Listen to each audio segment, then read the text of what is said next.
नमस्कार दोस्तों, स्वागत है आप सभी का पाई क्लासेस यूट्यूब चैनल पे। दोस्तों, आज के इस वीडियो में हिंदी मॉडल सेट का सॉल्व करेंगे, जिसमें से 60 ऑब्जेक्टिव प्रश्न दिया गया है। यदि आप सभी लोग इस बार मैट्रिक परीक्षा की तैयारी कर रहे हैं तो आपके लिए यह वीडियो काफ़ी ही महत्वपूर्ण है।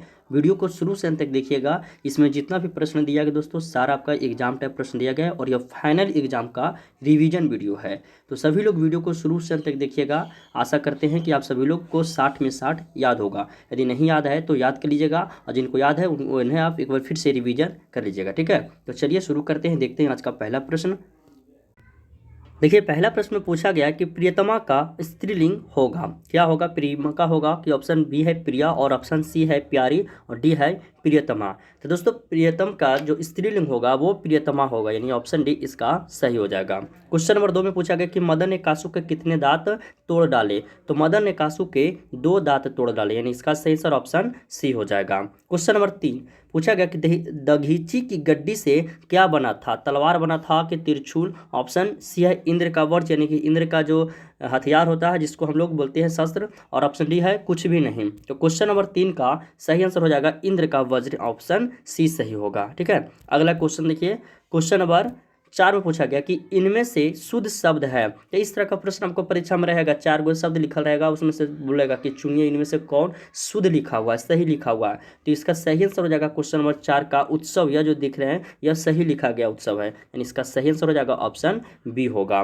क्वेश्चन नंबर 5 में पूछा गया कि कान भरना मुहावरे की सही अर्थ है। तो देखते हैं, आप लोग ये प्रैक्टिकली देखे होंगे कि कान उसके पास में, कान के पास जाकर के कुछ बोलता है, जिसको हम लोग कहते हैं कि कनमत्र का भुनभुना रहा है। ठीक है, तो इसका जो अर्थ होता है कान भरना, मुहावरे का सही अर्थ क्या होता है? तो 5 नंबर प्रश्न का आंसर होता है निंदा करना, ऑप्शन ए इसका सही हो जाएगा। यह जो सेट प्रैक्टिस है इसमें कोई भी प्रश्न आपका गलत भी रह सकता है, तो आप लोग पहले हम रिविजन करा देते हैं, और जो भी प्रश्न आप सभी को डाउट लगता है, गलत लगता है, तो डिस्क्रिप्शन में व्हाट्सएप नंबर दिया गया है, आप हमसे संपर्क करके उस डाउट को क्लियर कर लीजिएगा। ठीक है, क्योंकि समय बहुत कम है दोस्तों, कोशिश करेंगे कि अभी से लेकर के परीक्षा तक के सभी विषय का ऑब्जेक्टिव क्वेश्चन को रिवीजन करा दे। ठीक है, क्वेश्चन नंबर 6 अनामिका का जन्म कहाँ हुआ? अनामिका का जन्म कहाँ हुआ था? तो क्वेश्चन नंबर 6 का सही आंसर हो जाएगा मुजफ्फरपुर। और कहाँ है मुजफ्फरपुर? तो बिहार में, ऑप्शन बी इसका सही होगा। क्वेश्चन नंबर 7 में पूछा गया कि ई का उच्चारण स्थान, ई का उच्चारण स्थान आपसे पूछा गया, तब मुंह, तालु, मुर्दा और दांत। तो इसमें से कौन, यदि उच्चारण कीजिए, बारी बारी से कीजिए सभी का, मुंह का, तालु का, मुर्दा का और दांत का, तो इसमें से ई का उच्चारण स्थान किस में आ रहा है? तो क्वेश्चन नंबर 7 का जो ऑप्शन तालु है, तो इसमें देखिएगा तालु, इसका इसमें जो है वो ई का उच्चारण स्थान आ रहा है, यानी इसका सही आंसर हो जाएगा ऑप्शन बी हो जाएगा। ठीक है, क्वेश्चन नंबर 8 में पूछा गया कि गुण संधि का उदाहरण है। गुण संधि का उदाहरण आपसे पूछा गया है, तो गुण संधि का उदाहरण महा प्लस ईश्वर है, यानी इसका सही आंसर हो जाएगा ऑप्शन बी हो जाएगा। यह कौन संधि का उदाहरण है? महा प्लस ईश्वर, तो गुण संधि का उदाहरण है। क्वेश्चन नंबर 9 में पूछा गया है कि सात कोड़ी होता है का जन्म कब हुआ था? सात कोड़ी होता है का जन्म पूछा गया कब हुआ था? तो 9 नंबर प्रश्न का सही आंसर हो जाएगा 1929, ऑप्शन ए होगा। क्वेश्चन नंबर 10 नंबर प्रश्न में पूछा गया कि नगर कहानी के मुख्य पात्र कौन है?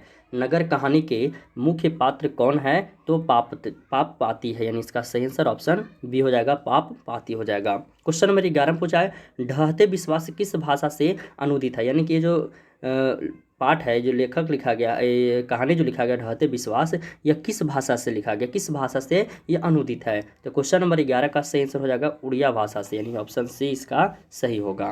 क्वेश्चन नंबर 12 दूर चट्टानों की ठंडी गोद में किस कवि की पंक्ति है? ये सब प्रश्न वीवीआई प्रश्न है। दूर चट्टानों की ठंडी गोद में किस कवि की पंक्ति है? तो क्वेश्चन नंबर 12 का answer Rainer Maria Rilke, option D इसका सही होगा। क्वेश्चन नंबर 13 में पूछा गया कि जीवनानंद दास की किस कविता को प्रबुद्ध आलोचकों द्वारा रविंद्रोत्तर युग की श्रेष्ठतम प्रेम कविता की संज्ञा दी गई है? तो ऑप्शन है मानविहगम, बी है वनलता सेन, सी है रूपसी बंगला, और डी है झरा पालक। तो 13 नंबर प्रश्न का सही आंसर हो जाएगा ऑप्शन बी हो जाएगा, वनलता सेन हो जाएगा। क्या होगा? वनलता सेन, ऑप्शन बी इसका सही होगा। क्वेश्चन नंबर 14 में पूछा गया है कि आध्यात्मिक शिक्षा से गांधी जी के क्या अभिप्राय है? तो आध्यात्मिक शिक्षा से गांधी जी का क्या अभिप्राय है? तो हृदय की शिक्षा, यानी इसका सही आंसर ऑप्शन डी हो जाएगा। ठीक है, क्वेश्चन नंबर 15 में पूछा गया है कि अविनियों में 19 दिनों के प्रवास के दौरान लेखक ने कितने गद्य की रचना की। अभिनयों में 19 दिनों के प्रवास के दौरान लेखक कितने गद्य की रचना की। 27, 28, 29 के, 30 के। तो 15 का सही आंसर हो जाएगा 27 के। कितने गद्य की? 27 गद्य की। तो ऑप्शन ए इसका सही होगा। क्वेश्चन नंबर 16 में पूछा गया है कि धरती कब तक घूमेगी किस भाषा से अनुदित है। ये जो कहानी है यह किस भाषा से अनुदित है, धरती कब तक घूमेगी कहानी। तो 16 का सही आंसर हो जाएगा राजस्थानी भाषा से। ऑप्शन सी इसका सही होगा। 17 नंबर क्वेश्चन है कि पापपाती को कौन सा रोग था। पापपाती को कौन सा रोग था। तो इसका सही आंसर हो जाएगा मेनिनजाइटिस हो जाएगा। क्या है? मेनिनजाइटिस रोग था। हम सब्जेक्टिव में पढ़ाए हैं कि यह रोग क्या है। ठीक है, तो आप लोग सब्जेक्टिव क्वेश्चन का वीडियो नहीं देखे हैं तो चैनल के प्ले लिस्ट में जाकर के हिंदी का सब्जेक्टिव का एक स्पेशल प्ले लिस्ट होगा, वहाँ पे आप जाके देख सकते हैं। क्वेश्चन नंबर 18, वीरेन डंगवाल को किस कृति के लिए साहित्य अकादमी पुरस्कार मिला। ठीक है, वीरेन डंगवाल को किस कृति के लिए साहित्य अकादमी पुरस्कार मिला, यही पूछा गया 18 प्रश्न में। तो इसका सही आंसर हो जाएगा दुष्चक्र में सृष्टा। क्या होगा? दुष्चक्र में सृष्टा। ऑप्शन बी इसका सही होगा। क्वेश्चन नंबर 19 में पूछा गया है कि प्रदेश की विधा पढ़ने का क्या परिणाम हुआ। प्रदेश की विधा पढ़ने से क्या परिणाम हुआ। तो सबकी बुद्धि विदेशी हो गई, यानी इसका आंसर ऑप्शन बी होगा, सबकी बुद्धि विदेशी हो गई।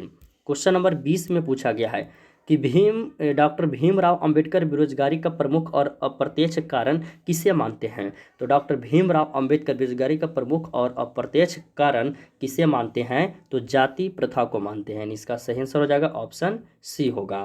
क्वेश्चन नंबर 21 में है कि अंबेडकर की दृष्टि से भाईचारा का वास्तविक रूप कैसा होता है। अंबेडकर की दृष्टि से भाईचारा का जो वास्तविक रूप है वो कैसा होता है। तो दूध और पानी के मिश्रण की तरह होता है, दूध और पानी के मिश्रण की तरह। ऑप्शन बी इसका सही होगा। क्वेश्चन नंबर 22 है कि मदन किसका पुत्र था। सेन साहब का, कि गिरधर, की सोफर, की सिंह साहब का। तो 22 का सही आंसर हो जाएगा गिरधर का। ऑप्शन बी हो जाएगा। क्वेश्चन नंबर 23, 20 के दांत कैसी कहानी है। 20 के दांत, इसकी विधा क्या है। तो कहानी है। तो यह कैसी कहानी है, सामाजिक है, ऐतिहासिक है, धार्मिक है, कि मनोवैज्ञानिक है। तो क्वेश्चन नंबर 23 का सही आंसर ऑप्शन डी हो जाएगा, मनोवैज्ञानिक हो जाएगा। क्वेश्चन नंबर 24 की प्रथम मानव का अर्थ है। प्रथम मानव का क्या अर्थ, लघु मानव, महामानव, और डी है प्राचीन मानव, सॉरी सी है प्राचीन मानव, और डी है निर्धन मानव। तो 24 नंबर प्रश्न का सही आंसर हो जाएगा प्राचीन मानव। ऑप्शन सी इसका सही होगा। चलिए जल्दी से रिवीजन कर लेते हैं। क्वेश्चन नंबर 25 देखिएगा।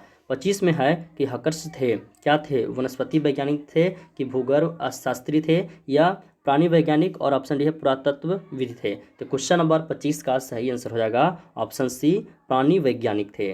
क्वेश्चन नंबर 26 में कि बेतमा कहाँ है। इंदौर के पास है, इलाहाबाद के पास है, पुणे के पास है, कि पटना के पास है। तो 26 नंबर प्रश्न का सही आंसर क्या होगा, इसका आंसर आप सभी लोग नीचे कमेंट बॉक्स में बताइएगा। ठीक है, बेतमा कहाँ है, तो नीचे इसका आंसर आप जिनको पता है कमेंट करके हमें बताइएगा। इंदौर के पास है, कि इलाहाबाद के पास है, कि पुणे के पास है, कि पटना के पास है। तो जिनको पता है सभी लोग नीचे कॉमेंट बॉक्स में इसका आंसर बताइएगा। 27 नंबर क्वेश्चन है कि रिश्तेदार की पत्नी के कितने रुपये खो गए थे। बहादुर कहानी से ये लिया गया क्वेश्चन है। तो रिश्तेदार के पत्नी के 11 रुपये खो गए थे, जो कि बहादुर पर आरोप लगाया गया था कि बल बहादुर ने ही चुरा लिया। ठीक है, तो इसका सही आंसर ऑप्शन ए हो जाएगा। क्वेश्चन नंबर 28, शेक्सपियर कौन थे। नाटककार थे, कहानीकार थे, उपन्यासकार थे, और ऑप्शन डी है निबंधकार थे। तो 28 का सही आंसर हो जाएगा ऑप्शन ए, नाटककार थे। चलिए अगला क्वेश्चन देखिए। 29 नंबर क्वेश्चन में पूछा गया कि बिरजू महाराज को संगीत नाटक अकादमी पुरस्कार पर कब प्राप्त हुआ। बिरजू महाराज को संगीत नाटक अकादमी जो पुरस्कार है वो कब प्राप्त हुआ था। इस प्रश्न को VVI लगा लीजिए, परीक्षा में कई बार पूछा गया। ठीक है, तो 29 नंबर प्रश्न का सही आंसर हो जाएगा 1964 ईस्वी।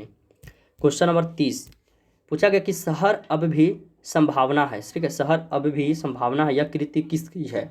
ठीक है, शहर अब भी संभावना है, यह जो कृति है, यह कृति किसकी है। तो इसका सही आंसर हो जाएगा अशोक वाजपेयी का हो जाएगा। ठीक है, क्वेश्चन नंबर 31, संतु मछली लेकर क्यों भागा। तो संतु मछली को लेकर के कुएं में डालने के लिए भागा। तो 31 का सही आंसर ऑप्शन डी हो जाएगा, कुएं में डालने के लिए। क्वेश्चन नंबर 32 पूछा गया है सुलोचना क्या थी, अभिनेत्री, मंत्री, गायिका, या नर्तकी। तो 32 का सही आंसर हो जाएगा ऑप्शन ए, अभिनेत्री थी। क्वेश्चन नंबर 33 में पूछा गया है कि टॉल्स्टॉय कौन थे। रूसी लेखक थे, चीनी लेखक, अंग्रेजी लेखक, की फ्रेंच लेखक। तो 33 का सही आंसर रूसी लेखक थे, टॉल्स्टॉय रूसी लेखक थे।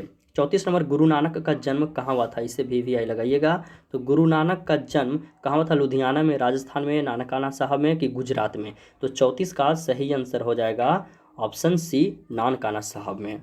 क्वेश्चन नंबर 35 पूछा गया है कि रहीरास किसकी कृति है। रहीरास किसकी कृति है, तो गुरु नानक जी का ही है। इसका सही आंसर ऑप्शन ए हो जाएगा, गुरु नानक की। क्वेश्चन नंबर 36, किसने कहा था इन मुसलमान हरिजन पै कोटि हिंदू वरिये। यह जो है किसने कहा था, निराला कहा था, भारतेंदु हरिश्चंद्र कहा था, रामविलास शर्मा की रामचंद्र शुक्ल कहा था। तो 36 नंबर प्रश्न का सही answer option B, Bharatendu Harishchandra ने कहा था। अगला क्वेश्चन देखिए 37 नंबर क्वेश्चन, मनमानिक में कौन सा अलंकार है। मनमानिक में कौन सा अलंकार है, उपमा है कि उत्प्रेक्षा है कि रूपक, और ऑप्शन डी है श्लेष है। तो 37 का सही आंसर हो जाएगा ऑप्शन सी, रूपक अलंकार। कौन, रूपक। क्वेश्चन नंबर 38 देखिए, 38 में पूछा गया कि प्रेमधन किस युग के कवि हैं। प्रेमधन किस युग के कवि हैं, यह भी प्रश्न काफी महत्वपूर्ण है, इसे भी VVI लगा लीजिएगा। इसका आंसर हो जाएगा भारतेंदु युग के। 39 नंबर है कि प्रेमधन ने किस समाज की रचना की। प्रेमधन ने किस समाज की रचना की, तो 39 का सही आंसर हो जाएगा रसिक समाज की, ऑप्शन सी इसका सही होगा। क्वेश्चन नंबर 40 पूछा गया कि प्रेमधन का जन्म हुआ था, कहाँ हुआ था, मिर्जापुर में कि लखनऊ में, इलाहाबाद में कि बनारस में। तो 40 का सही आंसर हो जाएगा ऑप्शन ए, मिर्जापुर में हुआ था। 41 नंबर है कि भारत माता के संबंध में क्या सही है। तो भारत माता के संबंध में ग्राम वासिनी सही है, यानी इसका सही आंसर ऑप्शन सी हो जाएगा। क्वेश्चन नंबर 41 का सी होगा। क्वेश्चन नंबर 42 में पूछा गया है कि जनतंत्र में कवि के अनुसार राजदंड क्या होंगे। जनतंत्र में कवि के अनुसार राजदंड क्या होंगे, ढाल और तलवार होंगे, फूल और भौरे होंगे कि फावरे और हल, और ऑप्शन डी है बाघ और फूल। तो 42 का सही आंसर हो जाएगा फावड़े और हल होगा, ऑप्शन सी इसका सही होगा। 43 नंबर प्रश्न है कि अज्ञे के नाम से हिंदी साहित्य के इतिहास में कौन सा वाद जुड़ा हुआ है। प्रगतिवाद है, छायावाद है, प्रयोगवाद है कि हालावाद है। तो 43 नंबर प्रश्न का सही आंसर हो जाएगा ऑप्शन सी, प्रयोगवाद हो जाएगा। क्वेश्चन नंबर 44 पूछा गया कि कुंवर नारायण कैसे कवि हैं। कुंवर नारायण कैसे रहस्यवादी कवि हैं, छायावादी कवि हैं, हालावादी कवि हैं कि संवेदनशील है। तो 44 का सही आंसर हो जाएगा ऑप्शन ए, रहस्यवादी कवि हैं। कौन है जी, रहस्यवादी। क्वेश्चन नंबर 45, वीरेन डंगवाल किस विचारधारा के कवि हैं। तो याद रखिएगा वीरेन डंगवाल जो है किस विचारधारा के, तो रहस्यवादी। ये भी कुमार नारायण कैसे, तो रहस्यवादी, और वीरेन डंगवाल किस विचारधारा के कवि हैं, तो रहस्यवादी के। दोनों का ऑप्शन सेम है, ऑप्शन बी याद रखिएगा, ठीक है। 46 नंबर, एक निम्नलिखित में से कौन सा शब्द पुल्लिंग है। पहचानिए कि कपट है, और सुंदरता है, मूर्खता है, और निद्रा है। तो कौन सा इसमें शब्द है जो पुल्लिंग शब्द है, ठीक है। तो 46 का सही आंसर हो जाएगा ऑप्शन ए, कपट पुल्लिंग शब्द है। बाकी सुंदरता, मूर्खता, निद्रा या कौन, स्त्रीलिंग। 47 नंबर क्वेश्चन, निम्नलिखित में कौन सा शब्द एक वचन नहीं है। समाचार, आग, हवा, वर्षा। तो हम पढ़ा चुके हैं वचन वगैरह सब, ठीक है, एक वचन द्विवचन सब पढ़ा चुके हैं। तो 47 नंबर का सही आंसर हो जाएगा ऑप्शन ए, समाचार एक वचन शब्द नहीं है। 48 नंबर है कि वचन का क्या अर्थ होता है। कहना होता है, संख्या होता है, बताना, कि ये सभी होता है। तो वचन का जो अर्थ होता है वो कहना, संख्या, बताना, यह सभी होता है, यानी इसका सही आंसर ऑप्शन डी हो जाएगा, ये सभी। क्वेश्चन नंबर 49 में पूछा गया है कि जहाँ कर्ता स्वयं काम ना करके दूसरों को करने की प्रेरणा देता है वहाँ कौन सी क्रिया होगी, ठीक है। जहाँ कर्ता स्वयं काम ना करके दूसरों को करने की प्रेरणा देता है वह कौन सी क्रिया होगी। तो 49 नंबर प्रश्न का सही आंसर ऑप्शन ए हो जाएगा, प्रेरणार्थक क्रिया हो जाएगी। कौन क्रिया, प्रेरणार्थक क्रिया। क्वेश्चन नंबर 50, बच्चे खेलते खेलते थक गए, यह वाक्य जो है किस क्रिया का उदाहरण है। बच्चे खेलते खेलते थक गए, तो यह जो है किस वाक्य क्रिया का उदाहरण है, तो असमापिका क्रिया का। कौन, असमापिका, ऑप्शन सी इसका सही होगा। 51 नंबर प्रश्न में पूछा गया कि आराध्या बहुत तेज लड़की है, रेखांकित शब्द है। तो यह जो आराध्या बहुत तेज लड़की है, इसका रेखांकित शब्द जो है, तो इसका रेखांकित शब्द हो जाएगा प्रिवेशन, यानी ऑप्शन ए इसका सही होगा। कौन होगा, प्रिवेशन होगा। 52 नंबर प्रश्न, अंगार प्रश्न मुहावरे का अर्थ है। अंगार प्रश्न मुहावरे का अर्थ क्या होता है, तो कड़ी धूप होना, ठीक है, कड़ी धूप होना। अंगार प्रश्न मुहावरे का अर्थ कड़ी धूप होना। क्वेश्चन नंबर 53 में पूछा गया है कि दूसरे के बच्चे का पालन पोषण करने वाली स्त्री को क्या कहा जाता है।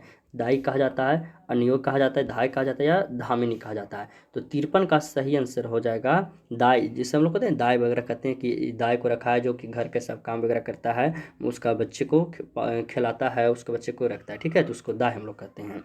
अगला क्वेश्चन नंबर 54, वह घर से बाहर गया इस वाक्य में कौन सा कारक है।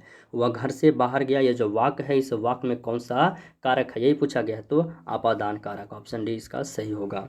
क्वेश्चन नंबर 55 में पूछा गया लंबोदर शब्द किस समास का उदाहरण है। लंबोदर शब्द जो है ये किस समास का, तो बहुब्रीहि समास का उदाहरण है लंबोदर शब्द, यानी इसका सही आंसर ऑप्शन सी हो जाएगा। क्वेश्चन नंबर 56 में पूछा गया है कि 10 मुख्य शब्द किस समास का उदाहरण है। तो 10 मुख्य शब्द जो है यह भी आपका बहुब्रीहि समास का उदाहरण है, यानी इसका सही आंसर हो जाएगा ऑप्शन बी होगा। क्वेश्चन नंबर 57 में पूछा गया कि अनुवाद में कौन सा उपसर्ग है। अनुवाद में कौन सा उपसर्ग है, अब है, अनु है, अन है या अ है। तो 57 का सही आंसर हो जाएगा अनु, ऑप्शन बी इसका सही हो जाएगा, ठीक है। क्वेश्चन नंबर 58 देखिए, बस 3 प्रश्न और बचा। 58 में पूछा गया कि अर्थ का विपरीत क्या होगा। अर्थ का विपरीत क्या होता है, सार्थ होता है, व्यर्थ होता है, अनर्थ होता है कि अपदर्थ होता है। तो 58 का सही आंसर अनर्थ होता है, अर्थ का उल्टा अनर्थ होता है। 59 का प्रश्न देखिए, पूछा गया 59 में कि विज्ञान में कौन सा प्रत्यय है। विज्ञान में कौन सा प्रत्यय है, तो 59 का सही आंसर आन हो जाएगा। विज्ञान में कौन प्रत्यय है, तो आन प्रत्यय है, ठीक है। क्वेश्चन नंबर 60 लास्ट क्वेश्चन है, इनमें पक्षी का पर्यायवाची शब्द कौन है। तो इनमें पक्षी का पर्यायवाची शब्द गरुड़ है, कबूतर है, परिंदा है कि क्षिति है, क्षिति, हाँ। तो 60 नंबर का आंसर हो जाएगा परिंदा। पक्षी का पर्यायवाची शब्द परिंदा, याद रखिएगा, ठीक है, परीक्षा में यह पूछा गया प्रश्न है। तो यह आपका हिंदी का सेट था जिसका 60 प्रश्न दिया गया था।